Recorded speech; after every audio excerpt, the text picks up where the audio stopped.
तीसरा जो मेथड है वो लेज़र मेथड है, LASER।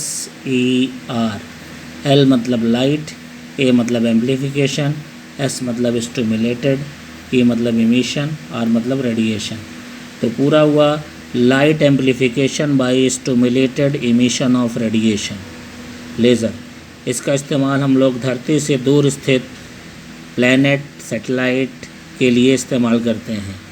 Used for measuring the distances of moon, planet, satellites from earth. मतलब जो धरती से बाहर चीज़ें हैं उनकी डिस्टेंस नापने के लिए इस मेथड को यूज़ करते हैं।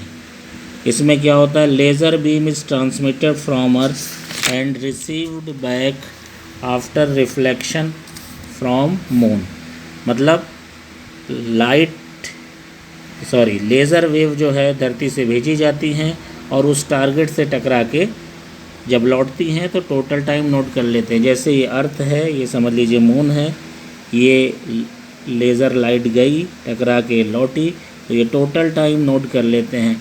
अगर ये डिस्टेंस x है तो जाते समय x और आते समय x, टोटल डिस्टेंस हो गई 2x। तो फार्मूला यूज़ करेंगे 2x equal to c into t, x equal to c into t by 2। c की value 3 into 10⁸ metre per second है। अगला जो मेथड है वो इको मेथड है। इको मतलब प्रतिध्वनि। किसी खाली कमरे में जब आप बोलते हैं तो आपको अपनी आवाज़ कुछ देर बाद सुनाई पड़ती है, वही इको कहलाता है। इसे रिफ्लेक्शन मेथड भी कहा जाता है। ये किसी भी पहाड़ी, पर्वत की डिस्टेंस पता करने के लिए हम लोग यूज़ करते हैं। इसमें क्या करते हैं कि पहाड़ी की दिशा में एक बंदूक का फायर करते हैं और जब आवाज़ हमें दोबारा सुनाई पड़ती है, यानी आवाज़ की प्रतिध्वनि हमें दोबारा सुनाई पड़ती है, तो हम उसको यूज़ करते हैं।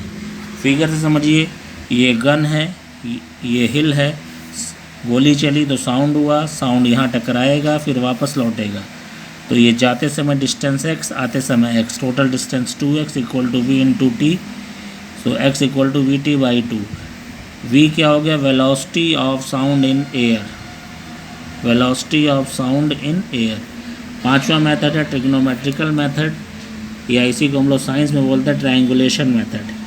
ये आपका हाइट एंड और डिस्टेंस की तरह है, जैसे आपने 10th में प्रॉब्लम पढ़ी होगी हाइट और डिस्टेंस की।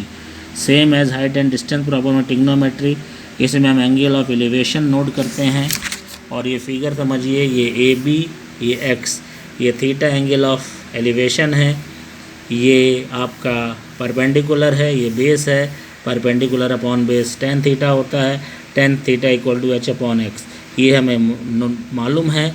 इन दोनों में से कोई भी एक वैल्यू पता चल जाएगी तो अगली वैल्यू हमारी हमको क्लियर हो जाएगी। This is the measurement